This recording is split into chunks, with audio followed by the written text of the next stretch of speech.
हर कोई कहता है 8वें पुत्र के रूप में कृष्ण का जन्म हुआ, लेकिन बहुत कम लोग जानते हैं कि उसी समय एक कन्या भी पैदा हुई थी जिसकी पहचान ने कंस को हैरान कर दिया और पूरी कथा बदल दी। आखिर कौन थी यशोदा की वो बेटी और आज कहां विराजमान है?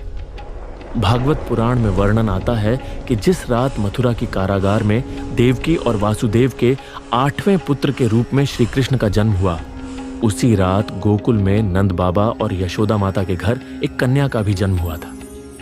वासुदेव जी दिव्य आदेश के अनुसार नवजात कृष्ण को यमुना जी पार कर गोकुल ले गए। वहां उन्होंने यशोदा की नवजात पुत्री को उठाया और कृष्ण की जगह रख दिया।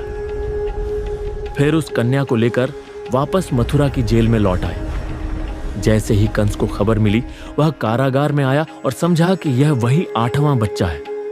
कंस ने कन्या को जमीन पर पटक कर मारने का प्रयास किया, लेकिन वह कन्या अचानक कंस के हाथ से छूट गई और आकाश में प्रकट होकर बोली, तू मुझको क्या मारेगा?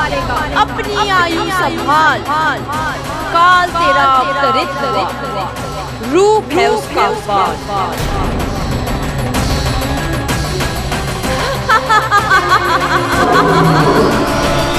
इसके बाद वह कन्या विंध्य पर्वत पर जाकर विंध्यवासिनी देवी के रूप में स्थापित हो गई। उन्हें योग माया कहा जाता है और वे भगवान विष्णु की माया शक्ति मानी जाती है। भविष्य में वही देवी कात्यायनी, चामुंडा, भवानी और विंध्यवासिनी के रूप में पूजी गई। कहा जाता है जब देवताओं ने देवी से निवेदन किया कि अब आप देवलोक लौट चले, तो देवी ने उत्तर दिया, मैं धरती पर ही अनेक रूपों में रहूंगी।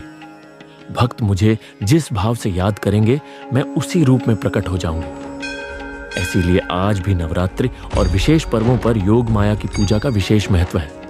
विंध्याचल का शक्तिपीठ देवी के इसी रूप को समर्पित है। तो दोस्तों, अब जब भी आप श्री कृष्ण के जन्म की कथा सुने, तो यह याद रखिए कि उसी रात यशोदा माता की बेटी भी जन्मी थी, जो आज विंध्यवासिनी देवी के रूप में लाखों भक्तों की आराध्य है।